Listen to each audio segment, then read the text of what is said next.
In this video we will be working on Scruggs' two-finger backup that is commonly used on the slower songs. First, let's get in tune, G-tuning our first and fourth strings.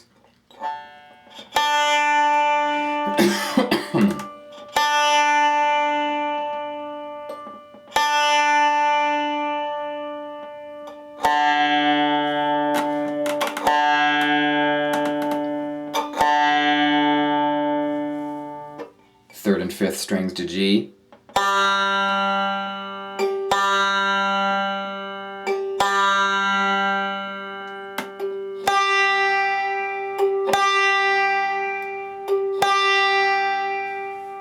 And lastly, the B string.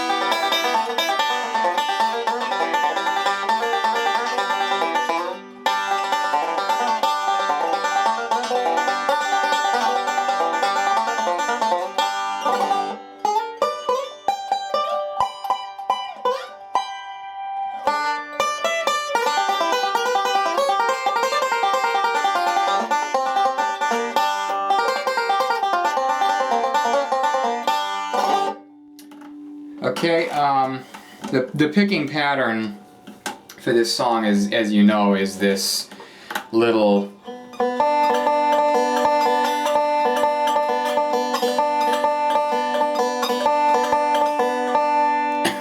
now this can be done with the thumb and index.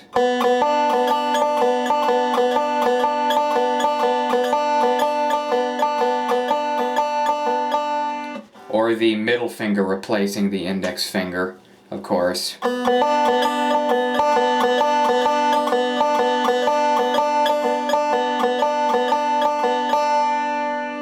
That roll is 2, 1, 2, 2, 1, 2, 1, 2, 1, 2, 1, 2, 2, 1, 2, 1, 1, 2, 1, 2, 2, 1, 2, 1, 1, 2, 1, 2, 2, 1, 2, 1, 2, 1, 2, 1. And that's basically the entire pattern that's going to be repeated.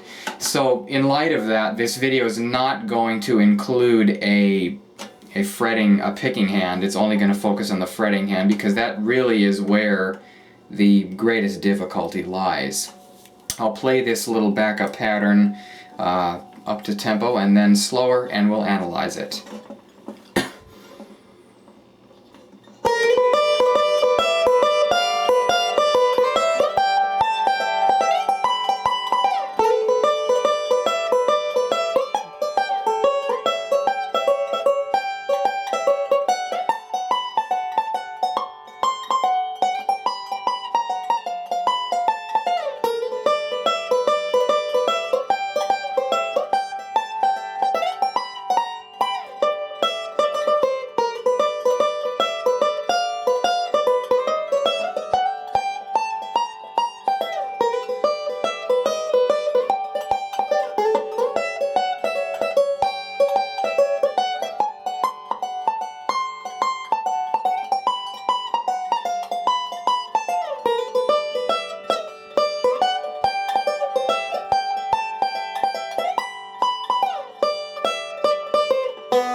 And slower.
Now, basically all that's happening there is you're sliding from 11 to 12 on the second string.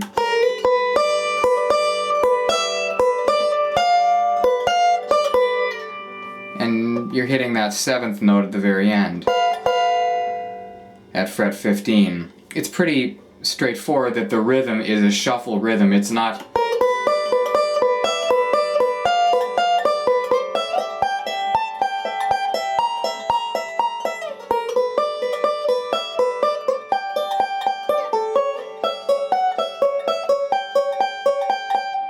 that's really mechanical and boring. It has this sort of bluesy shuffle feel.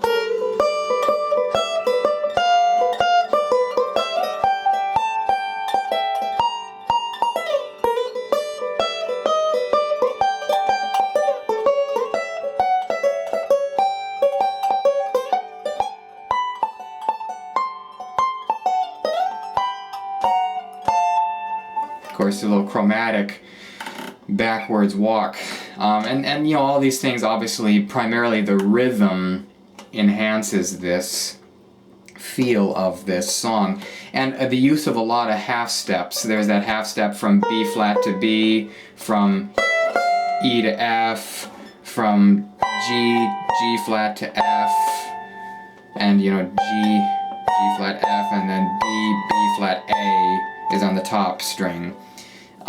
And those kinds of things. Really, the main thing to me is where you pick, how you fret, and the rhythm that you have. Other than that, there really isn't much in the way that you can do with this backup other than having a banjo that, you know, obviously sounds better up the neck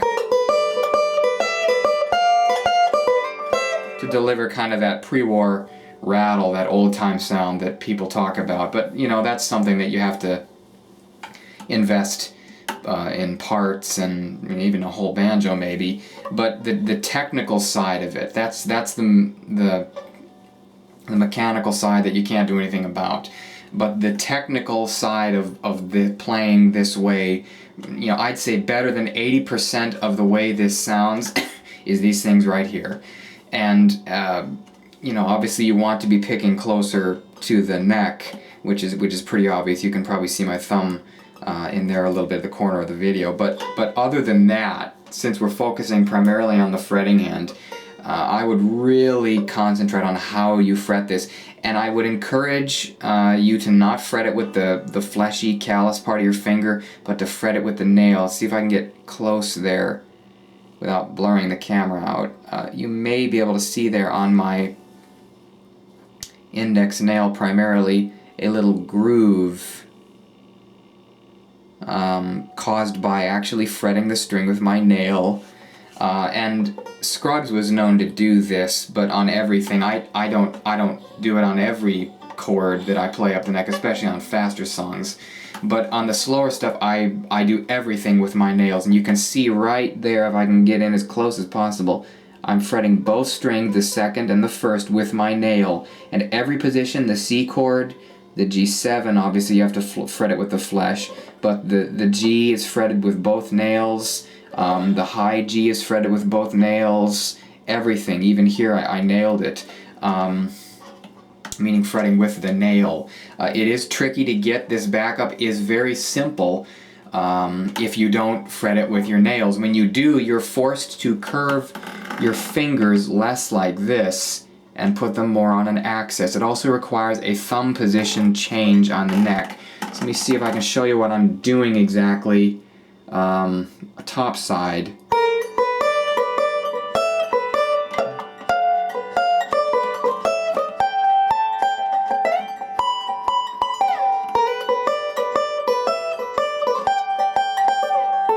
There's fretting with the nail.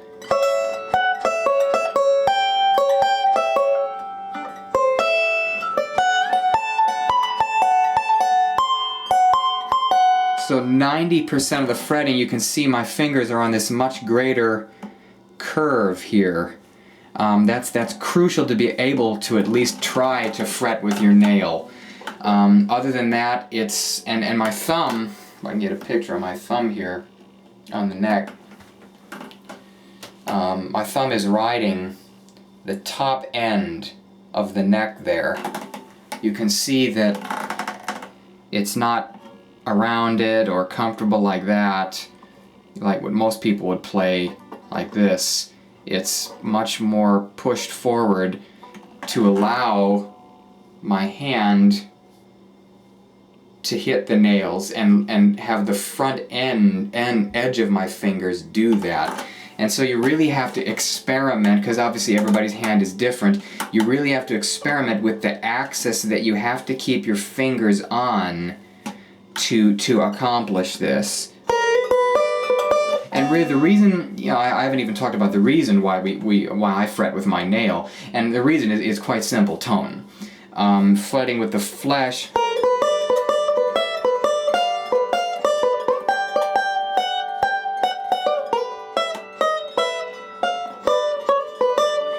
yeah, it is slight, but to me it is an appreciable difference, especially with these longer slides.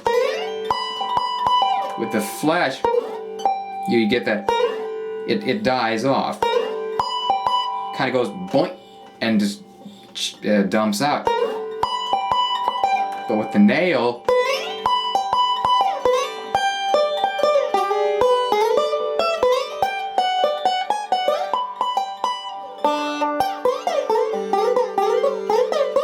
and you can see how, I mean, on backwards and forward slides,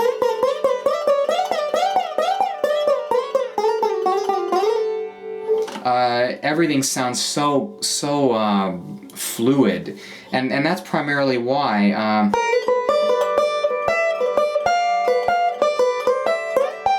So you have a fret slide there of 1, 2, 3, 4, 5 frets, and on the flesh part of the finger, it just disappears. Whereas on the nail, you get this effortless glide, and then up the D.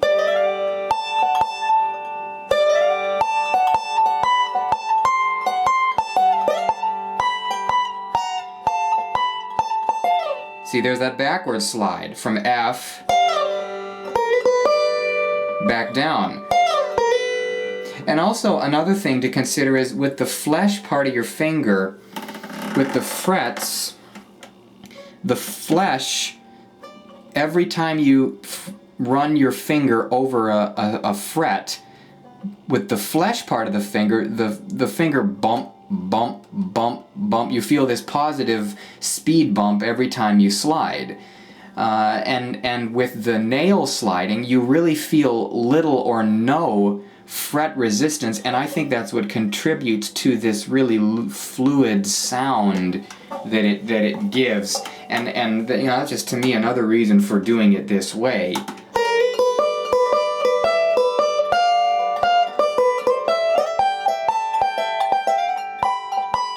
Another 4 fret slide there.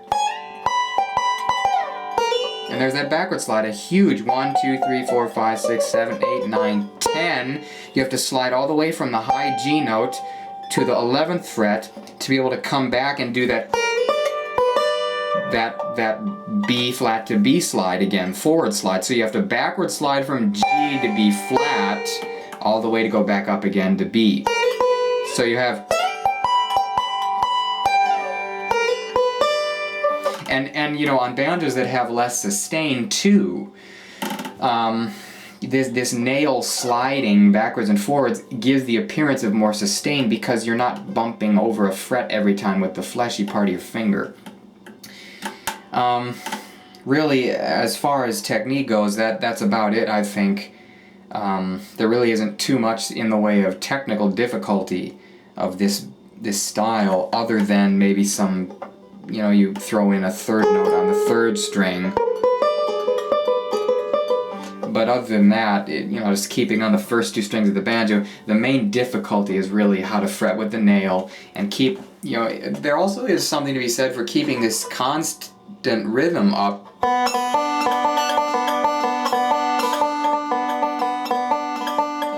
And keep that repeated rhythm, because, you know, you get tired doing the same thing, so there is some endurance there.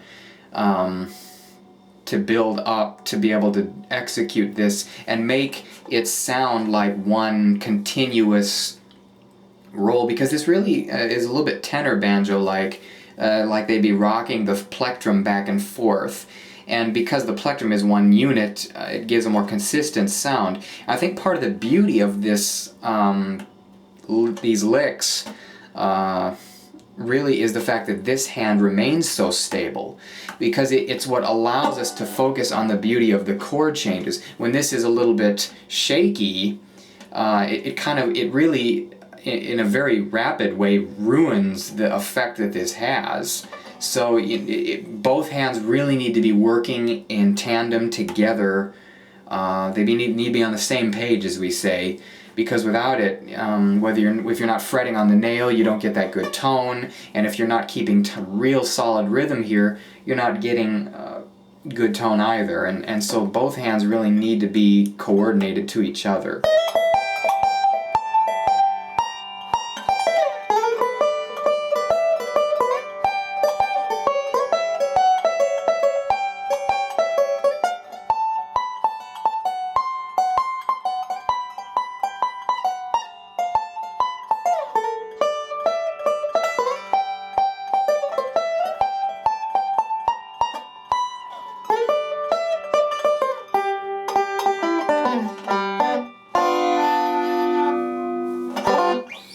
But that's about it. If you have any questions, as always, leave a comment or send me an email. It will appear in my email box if you send me a message on my YouTube channel, and I will respond as best I can with some help. Appreciate watching. Thank you. God bless.